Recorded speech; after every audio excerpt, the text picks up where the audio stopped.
அன்புள்ள தமிழ் சொந்தங்களுக்கு டாக்ஸ் இல்லா தமிழின் வணக்கங்கள். போட்டித் தேர்வுகளில் கேட்கக்கூடிய மிக முக்கியமான கொஷின் தாங்க இன்றைக்கி நம்ம எடுத்திருக்கோம். வாங்க பார்க்கலாம். ஃபஸ்ட் கொஷின் பார்த்திங்கன்னா, நமது மாநில விலங்கு எது? ஆப்ஷன் ஏ வரையாடு, பி மான், சி புலி, டி சிங்கம். சரியான விடை பார்த்திங்கன்னா ஏ வரையாடு தாங்க சரியான ஆன்சர். செகண்ட் கொஷின் பார்த்திங்கன்னா, பல்லிகள் எதன் மூலம் சுவாசிக்கின்றன? ஏ தோல், பி செவுள், சி நுரையீரல், டி தோல் மற்றும் செவுள். சரியான விடை பார்த்திங்கன்னா நுரையீரல் தாங்க. தேர்ட் கொஸ்டின் பார்த்திங்கன்னா, பாலைவன கப்பல் என அழைக்கப்படும் விலங்கு எது? ஏ ஒட்டகம், பி யானை, சி குதிரை, டி கழுதை.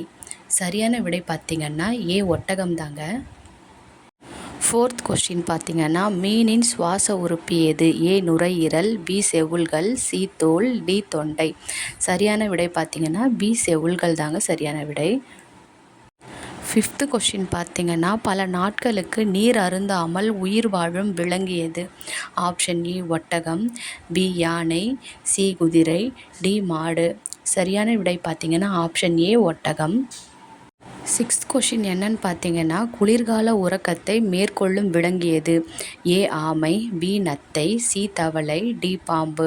சரியான விடை பார்த்தீங்கன்னா ஏ ஆமை. செவன்த் கொஷின் பார்த்தீங்கன்னா, எந்த விலங்கு எப்போதும் நீர் அருந்தாமல் தான் உணவிலிருந்து நீரை பெறுகிறது? ஏ கங்காரு எலி, பி ஒட்டகம், சி பாண்டா, டி யானை. ஆன்சர் பார்த்தீங்கன்னா ஏ கங்காரு எலி.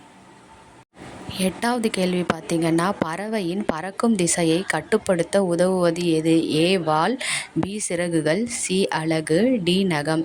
சரியான விடை பார்த்திங்கன்னா ஏ வால். நைன்த்து கொஸ்டின் பார்த்திங்கன்னா, தனது திமில் பகுதியில் கொழுப்பை சேமித்து வைக்கும் விலங்கு எது? ஏ ஒட்டகம், பி யானை, சி குதிரை, டி மாடு. சரியான விடை பார்த்திங்கன்னா ஏ ஒட்டகம். பத்தாவது பார்த்திங்கன்னா, கோடைக்கால உறக்கத்தை மேற்கொள்ளும் விலங்கு எது? ஆப்ஷன் ஏ நத்தை, பி தவளை, சி ஆமை, டி பாம்பு. சரியான விடை பார்த்திங்கன்னா ஏ நத்தை.